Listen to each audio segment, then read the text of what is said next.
In last month's edition of Truck Track, we gave you a glimpse of the Chevrolet Auto Show display. Today, we're going to take you on a quick trip through the North American International Auto Show in Detroit. It's one of the largest in the country. We've been given an opportunity to come in early, before the show opens and the crowds arrive. This will give us a chance to take a real close look at all the displays and to show you vehicles you might not see anywhere else. I'm Peter Carey, and I'll be your guide to the show for this edition of Truck Track.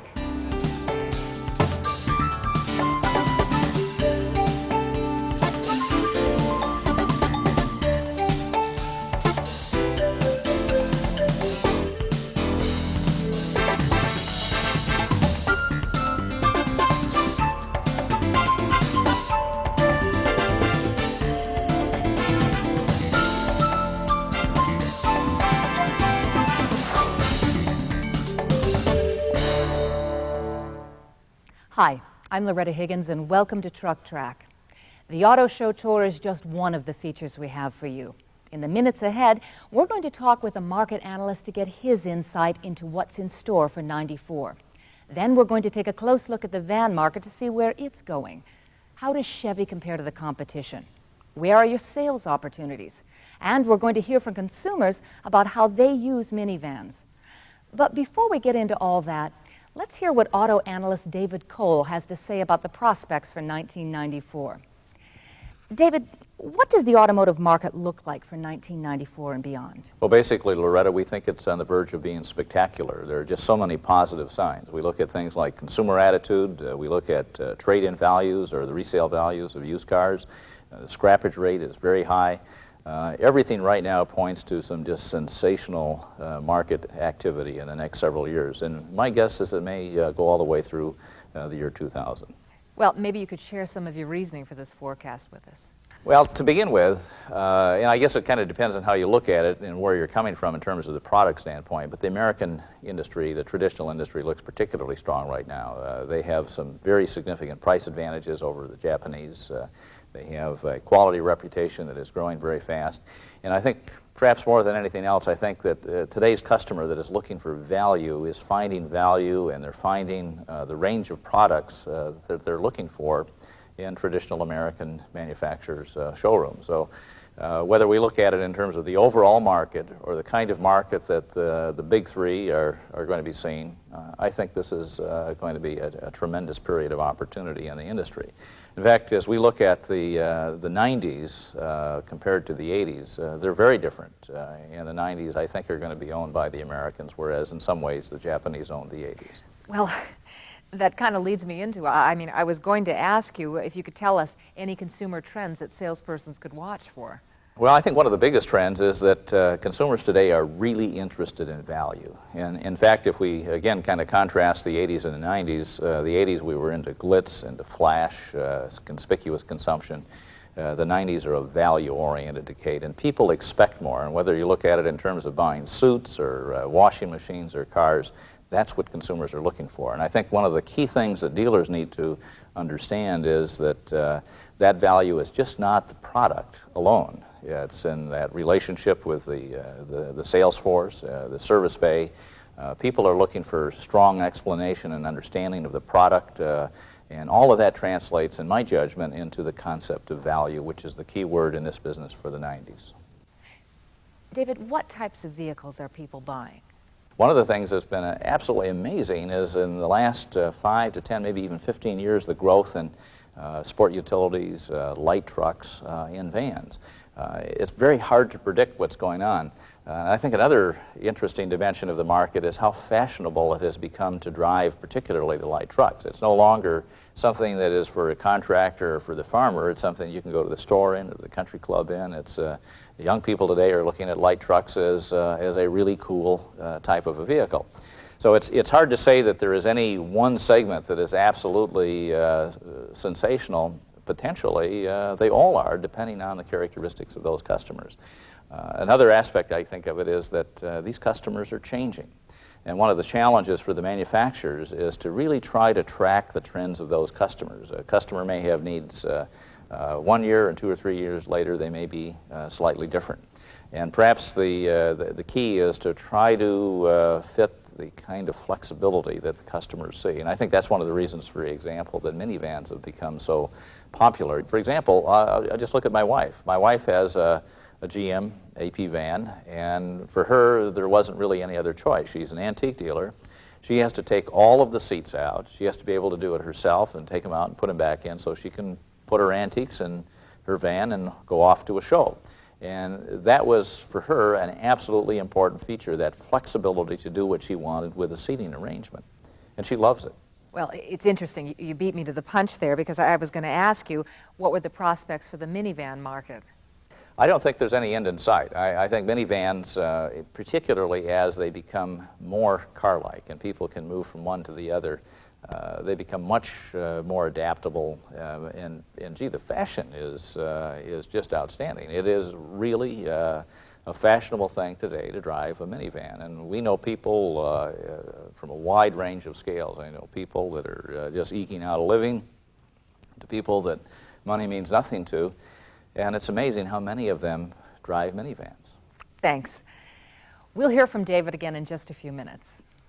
The minivan segment continues to grow, and we see an awful lot of opportunity for continued sales, opportunity for all of our vehicles.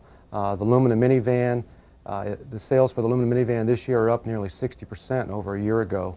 And we also see continued strong demand for rear drive mid-size vans such as the Astro in the segment.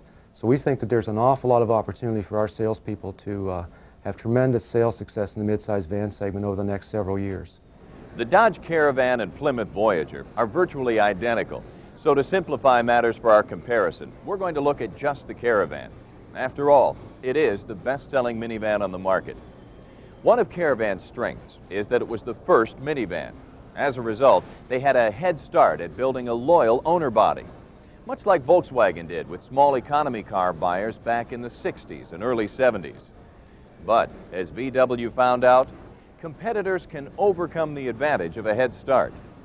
The key is understanding consumer wants and needs. To assist us, we went right to the source. We asked a Caravan owner and another family that is interested in purchasing a new minivan to help us out. We gave them a 1994 Lumina to drive for a week. Then we asked them to tell us what they thought. Let's start by finding out why Shelley bought a Caravan in the first place.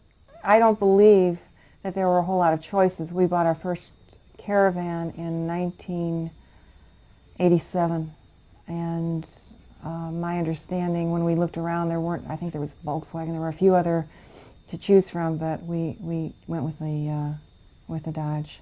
I liked the way that I felt it was a comfortable car. I liked the way it drove in the snow. It was a good car for that. And like I say, it was my first Caravan, so I didn't have a whole lot to choose from at the time, and I think that, and I needed the space, so that was the reason that I went with it. Chrysler right now is the leader in the minivan market. They basically defined the segment back in the mid-'80s with their minivan. They continued to improve it in the early 90s, and right now they deliver about 50% of the minivans that are sold. We look for that to probably change over the next few years.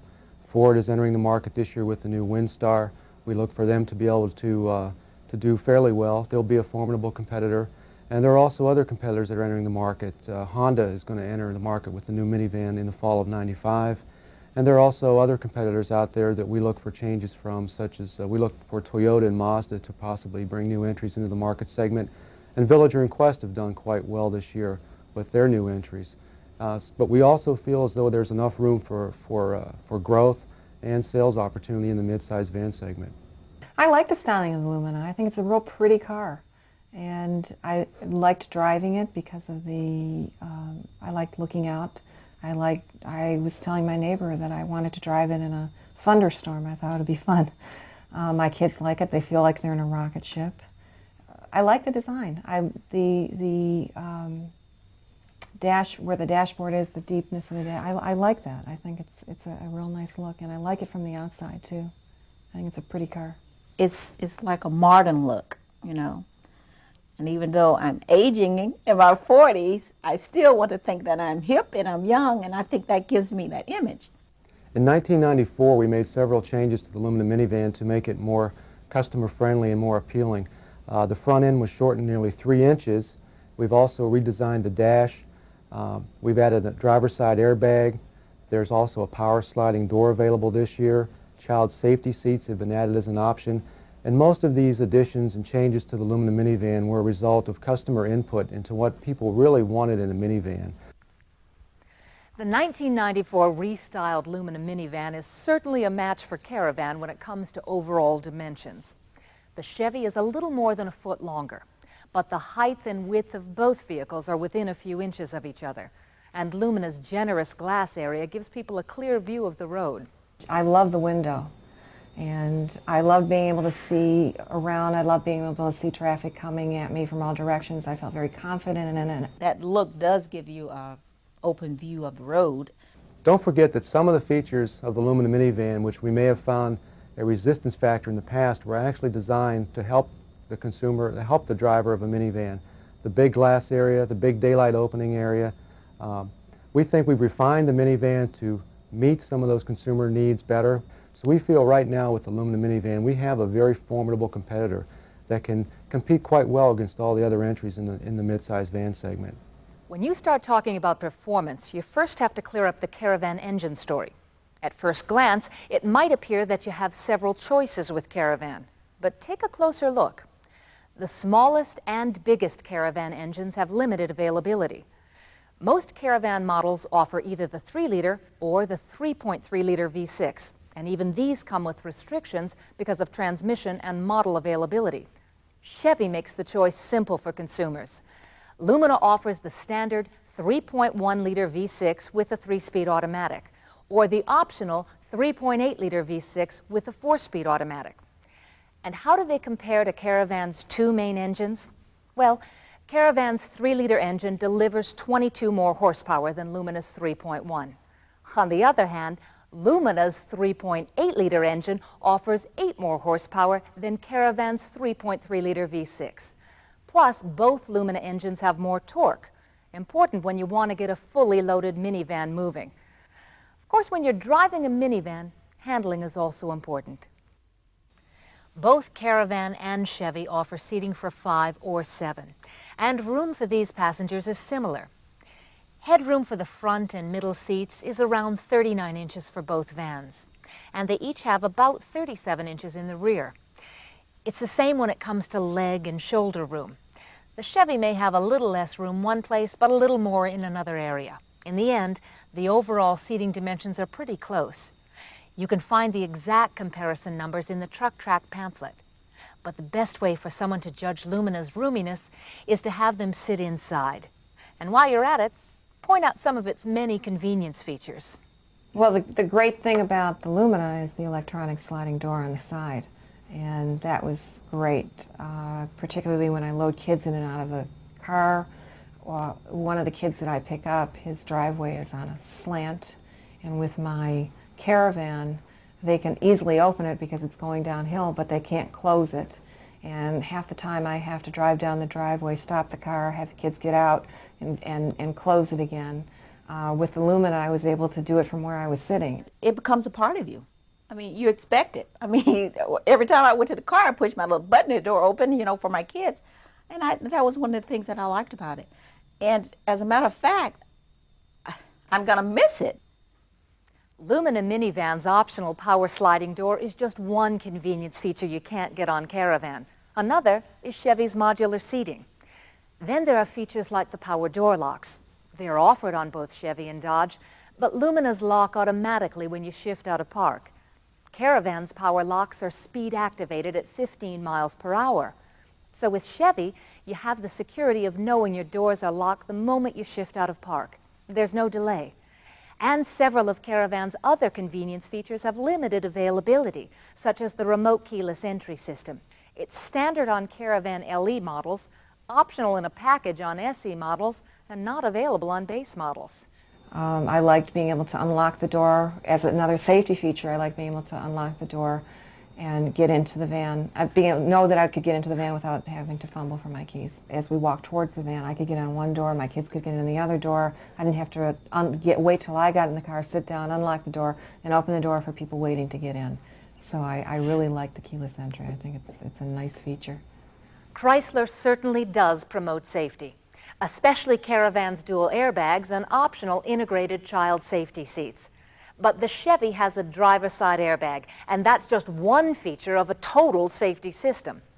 We'll talk more about what a total safety system means in a few minutes. For now, let's look at a couple of key safety features.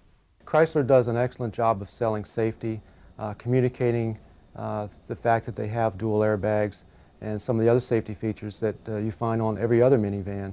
For example, the Lumina minivan offers a driver's side airbag, and a big selling feature on our minivan is that ABS is standard, where on the Chrysler minivan it's an option, and the option price approaches $600.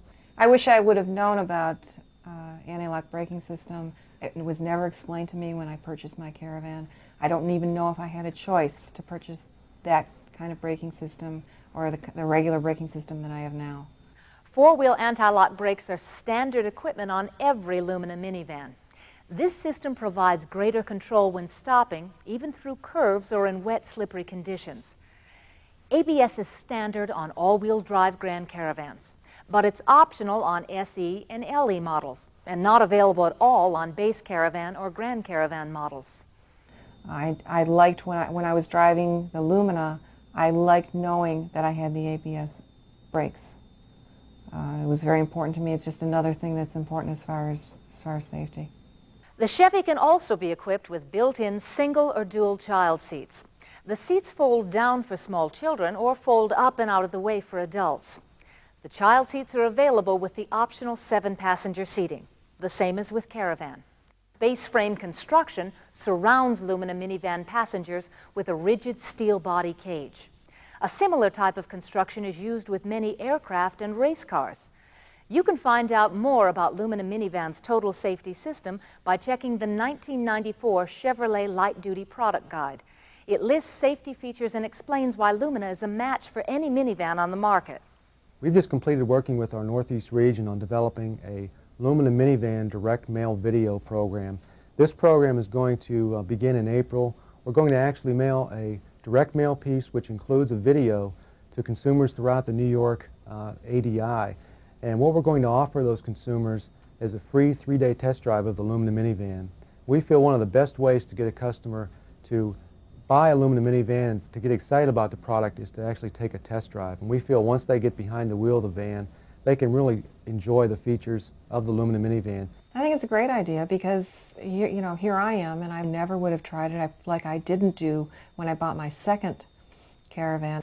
And I think that it'll give people an opportunity to see what they like about it. Before we take a look at the rest of the van market, let's take a closer look at safety. For years, consumers didn't seem to be overly concerned about safety. In fact, GM offered the first production airbag back in the 70s, but there was little interest in the marketplace. The industry, to some extent, was caught by surprise with the enthusiasm for airbags, because at one time the consumer was saying, you got to be kidding, you want me to drive this car with this exploding balloon in it? And then a year later, the customer is saying, I really have to have that. That's a very valuable safety feature. And we've seen the same kind of thing with anti-lock braking systems. One of the key elements of this is that so many of the features that have been differentiators in the past, say between American cars or between American and Japanese cars, have been pretty much equalized. And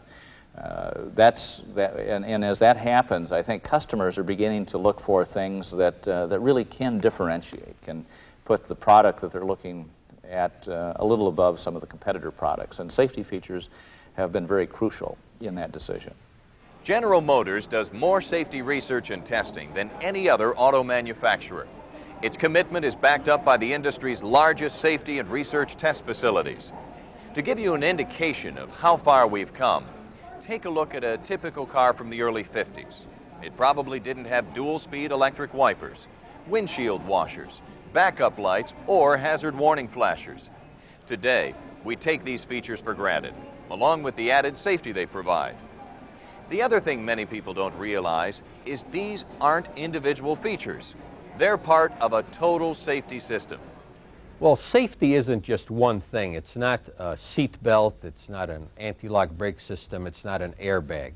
Total safety systems means a comprehensive approach. We have over 100 safety features in our products, And these are designed to work together to come into play at the right time to give you safety protection in the form of crash avoidance, that is to help you avoid crashes in the first place, crash protection to protect you in the event that you are involved in a crash, and also in driver performance improvement, that is information systems that will help the driver improve his performance. To learn more about total safety systems, remember, look in your light truck product guide. You can also check your dealership's video library for last spring's Astro safety system video. I think one of the challenges for the sales community is to make sure that we communicate the reality of what we're talking about with safety features. I don't think customers today expect to have smoke blown in their face. They expect hard facts. They expect the dealer to be smart and intelligent and to really know the product. And that means being able to certainly describe the safety features and lay those out for the customers in a very direct and important fashion. Now, while we're here at the auto show, let's take a look at what's happening to designs in today's van market. Toyota introduced Previa in 1991 as its new entry into the minivan market. At about the same time, Mazda launched the MPV. Both did well initially, but their sales dropped off a little this year with the introduction of Nissan Quest and Lincoln Mercury Villager. These two are a product of a joint venture between Nissan and Ford Motor Company. In just 1 year, Villager has moved ahead of Previa and MPV in sales. Ford is about to launch their new entry into the minivan market, Windstar. Production is just starting, with the official launch scheduled for this spring. Windstar is definitely going to be the largest minivan on the market. Its overall length is a little over 200 inches, and its wheelbase is about 120 inches. Both are longer than Aerostar. Actually, these dimensions are approaching the size of a Chevy sport van with a regular wheelbase. But the Windstar can only seat up to 7 people, and its maximum cargo volume is 144 cubic feet. That's nearly 30 cubic feet less than Astro Extended Van. Plus, Windstar's initial trailering capacity is 2,000 pounds. Astro, on the other hand, can pull up to 5,500 pounds. Now, let's take a look at Astro's market segment. I think many people were really surprised about Ford pulling the Aerostar from their portfolio and putting it in the front drive van. So fundamentally, I think this leaves GM with the whole game as far as rear drive small vans are concerned. And if you're worried about pulling things, the utility that you really have to have a rear drive vehicle for, it's the only game in town. The reason Ford did this is really a capacity limitation. They don't have the capacity to do all of what they would like to do, so they've left GM basically with an opportunity in this market segment that is all their own. It just belongs to GM right now. Ford sells between 150 and 180,000 Aerostars a year. What vehicle will these people turn to after the Aerostar goes away? Some might switch to a front-wheel drive van. But people buy mid-size vans for specific reasons. They may want the size, maneuverability, and handling of a minivan, but they may also want more trailering, cargo hauling, and people-moving capabilities. Those qualities describe Astro. Astro offers the ease of handling that people expect from a minivan because of its shorter length. And it still has more space inside, can seat more people, tow more, and haul more cargo. These are major advantages. Astro's maximum trailering capacity is 5,500 pounds. Caravan tops out at 3,500. That means Astro can take the largest trailer a Caravan can pull and then add the weight of a Geo Metro as well.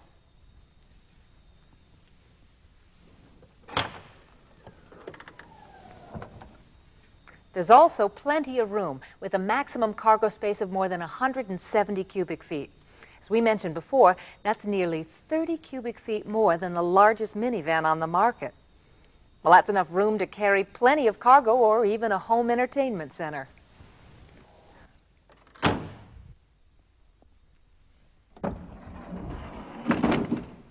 But if moving people is more important, Astro can seat up to 8 adults, at least one more than any minivan on the market today.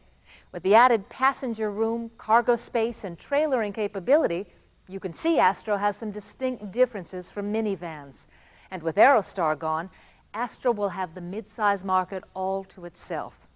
We look for an awful lot of those Aerostar owners to be coming into our showrooms to take a look at Astro, because Astro is the only midsize van on the market right now that offers seating up to 8 passengers. We have the most horsepower of any midsize van in the market, and we also can tow more than any other van out there. So if you have customers that are looking to tow, they're going to be able to get the job done with the Astro. And with Aerostar leaving the market, we think that that's going to open up a tremendous opportunity for our salespeople in the coming year. Earlier, we promised you a look at vehicles you might not see for a while or may never see anyplace else. Let's take a quick show tour and see what's coming down the road.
Before we take a look at other industry news, we'd like to answer some of the cards you've sent us following the Truck Track issue of CK Pickup versus Dodge Ram.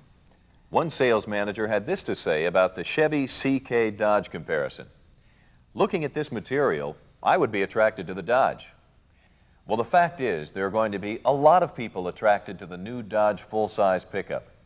We wanted to make sure Chevy salespeople realized it is now a serious competitor. Truck Track aims to give you an honest assessment of what you're facing in today's marketplace. That way you can know what you're up against and can prepare for it. While on the topic of comparisons, Dave Springer of Harbor Chevrolet in Long Beach, California, asked about more comparisons and technical information. Well, Dave, we can tell you there will be competitive information in every issue of Truck Track. We're going to keep an eye on the market and provide you with key information we think you'll be able to use where it counts, consulting with potential Chevy buyers. We'll also try to provide you with as much technical information as possible. But video isn't always the best format for detailed specifications, so we'll let you know where you can find the information you need. Keith Lytle of McClinton Chevrolet in Parkersburg, West Virginia, wants to know if we have any plans to do a show about future products. Well, as a matter of fact, we do. We're already starting to talk with planners, designers, and engineers, and we're not talking about just next year. We'll also take you into the next century, which after all isn't all that far away. Later this year, you'll get a preview of S-Blazer, and you've just seen several concept cars. For competitive reasons, we can't get too far ahead of Chevy's product planners, but we'll give you as much information as we can. Well, Lori Cresson of Bergstrom Chevrolet in Neenah, Wisconsin, suggested a story on leasing. Well, Lori, we've scheduled a leasing story in a future issue. We're always ready to do a suggested story, so keep sending us your comments. We want to hear from you. Now let's take a look at what else is going on in the auto industry. Kia Motors of America opened its first U.S. stores in February with the launch of the Cephia. This new compact has a base price of $8,495, but can go as high as $12,431. The Korean manufacturer plans on opening 50 Kia dealerships on the West Coast by mid-June. Well, by now you've probably heard about the recall of 1994 S-Series pickups. The campaign involves replacing the fuel filler assembly of about 120,000 trucks. Chevrolet initiated the recall when fuel leakage occurred in crash tests. The problem has been identified as a supplier manufacturing process. Changes have been made in the process, and all the trucks are now being outfitted with new fuel filler assembly units. Truck racing fans will be happy to hear that Chevrolet has announced it will be an ESPN sponsor of the 1994 MTEG Stadium Racing Series. Rick Johnson will be driving an S-Series truck prepped by Nelson & Nelson Racing. Races are scheduled for San Diego, Seattle, Salt Lake City, Kansas City, Detroit, Las Vegas, and Denver. Another program in the news lately has been GM's mobility program. GM reimburses customers up to $1,000 for any driver or passenger adaptive equipment modifications. The offer is good on eligible purchased or leased GM cars, vans, or light trucks. More than 12,000 GM vehicles have been modified since the program started in 1991. Nearly half have been Chevrolets. Nationwide, more than 30,000 vehicles from different manufacturers are modified annually. For more information on how you can use the program, contact the GM Mobility Assistance Center at 1-800-323-9935. The Lumina and all Chevrolet vans are being featured in a number of special marketing programs. In addition to the New York 3-day test drive program, an insert focusing on Chevrolet vans is being sent to all GM card members this spring. And you may remember from the last edition of Truck Track that more people are using their GM card rebates to buy new Chevys than any other GM product. For commercial customers, there's a new program combining the Operation Advantage and Commercial Truck Coupon program from previous years. It's called Commercial Customer's Choice, featuring 3 great deals on select Chevy trucks, 2 cash offers, and a no-charge bin package. Be sure to check DCS messages about the program for guidelines and more details. As you can see, there's going to be a lot of activity in vans in the coming months. And no one is better prepared to handle it than you. Your dealership can offer one-stop shopping for vans. With the Chevy lineup from mini to mid-size and full-size vans, you have something for everyone. And with that, we'll wrap up this edition of Chevrolet Truck Track. See you next month.